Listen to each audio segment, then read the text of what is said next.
जय हिंद फ्रेंड्स। मैं जीएन पारिक और आप देख रहे हैं मेरा यूट्यूब चैनल जियो पॉलिटिक्स।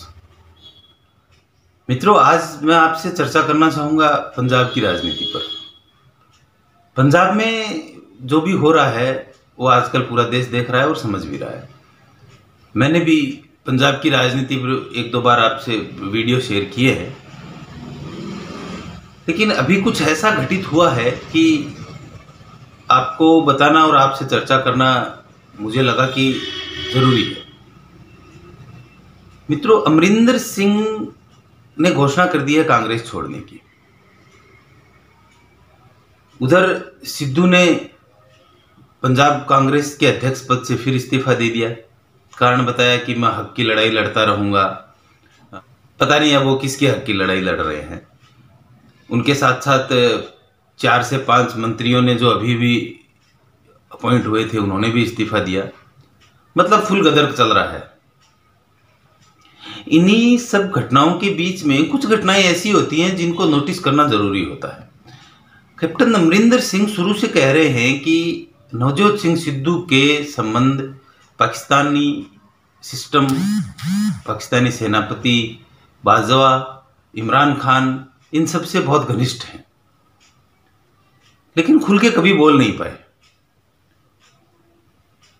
अभी पीछे 2 दिन में कुछ ऐसे घटनाक्रम घटे हैं जो मैं आपको बताना चाहूंगा कि कैप्टन अमरिंदर सिंह दिल्ली आते हैं और अमित शाह से मुलाकात करते हैं, जो करीब 1 घंटे के ऊपर मुलाकात चलती है। खबरें ऐसी आती हैं कि कैप्टन अमरिंदर सिंह कृषि मंत्री बनने वाले हैं, या फिर कैप्टन अमरिंदर सिंह कृषि कानूनों को वापस लेने के लिए अमित शाह जी से बात करने गए हैं, वगैरह वगैरह।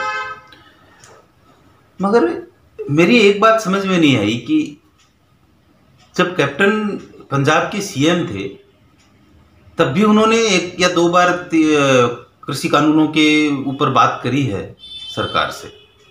तब वो एक लीगल अथॉरिटी थे, तब उनकी बात नहीं मानी गई।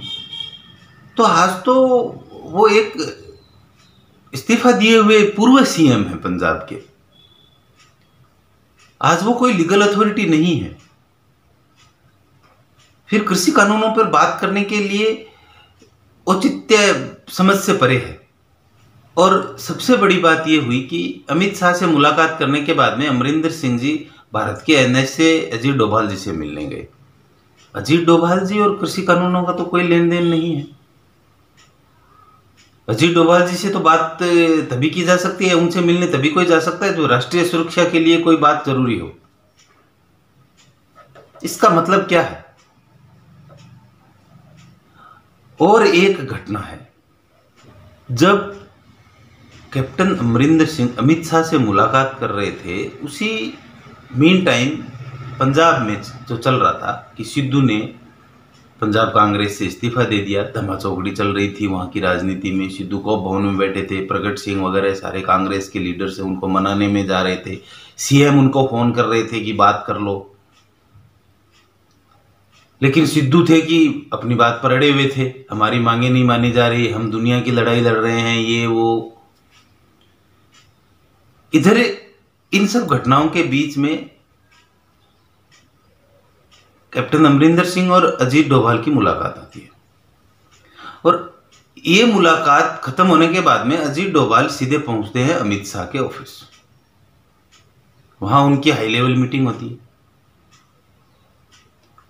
ये मीटिंग की खबरें जैसे ही बाहर आती हैं, सिद्धू मान जाते हैं।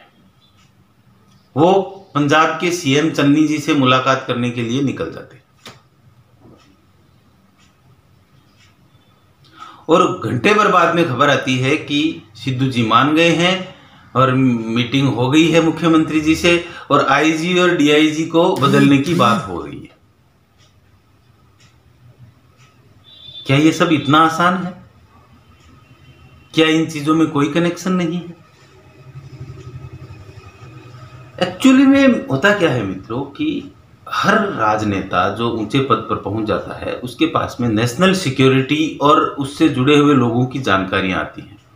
कोई आदमी अगर नेशनल सिक्योरिटी के लिए खतरा बनता है तो उसकी भी जानकारी उनके पास आती है। कई बार ऐसा होता है कि कुछ जो नेता लोग होते हैं उनके समक्ष जो जानकारियां आती हैं वो उसको उपयुक्त समय के लिए उसका राजनीतिक इस्तेमाल करने के लिए उसको अपने पास दबा लेते हैं। अगर तुरंत उसका कोई देश के लिए खतरा नहीं है तो ऐसी बातों को वो दबा लेते हैं। मुझे लगता है कि कैप्टन अमरिंदर सिंह ने अपने मुख्यमंत्री रहते हुए सिद्धू या पाकिस्तान के कनेक्शन की जांच कराई है और उनके सामने या उनके हाथ कुछ ऐसा लगा है जिसका पता शायद सिद्धू को नहीं था।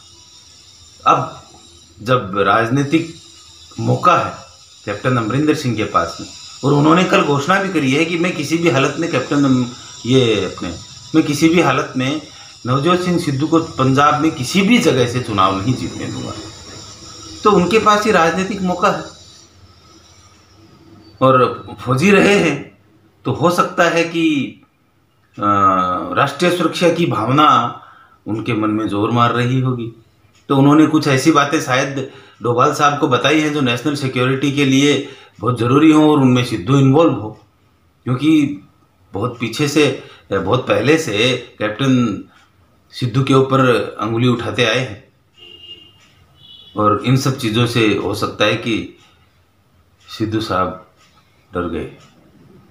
इसीलिए ये जो पंजाब राजनीति के रिजल्ट्स जो हमें देर रात तक देखने को मिले हैं कि कमेटी गठित हुई है, सिद्धू साहब मान गए हैं, मुख्यमंत्री की बात मान ली है, ये है वो है, ये सब इन्हीं घटनाओं के परिणाम मुझे लगते हैं।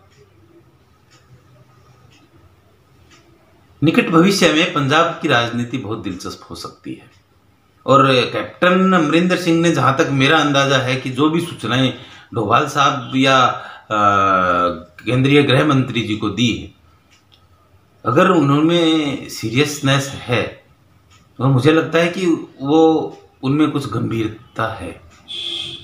तो हो सकता है आने वाले दिनों में पंजाब में कुछ जगह पर हमें NIA या रॉ या किसी नेशनल सिक्योरिटी से जुड़ी हुई किसी एजेंसी द्वारा कहीं छापेमारी या किसी की धरपकड़, ऐसा कुछ सामने आ सकता है।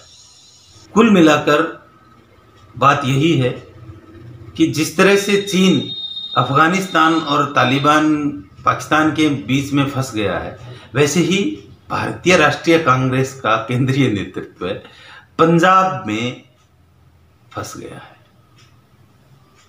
धन्यवाद मित्रों, जय हिंद।